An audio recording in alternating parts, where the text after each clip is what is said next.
How to remove WhatsApp web from another phone. Hey everyone, welcome back to our channel. In today's video, I will guide you on how you can remove WhatsApp web from another phone, so make sure to watch the video till the end.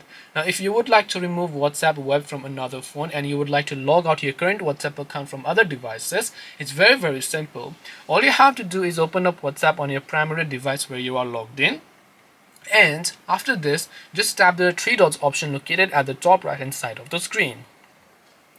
Once you tap on the three dots option, you will find all these options such as linked devices. So just tap the linked devices section here, and once done, you will be able to see a list of those devices here. So you can select a certain device that you don't recognize and then just tap the logout option, and once you tap on logout, you will be able to remove those devices from your another phone.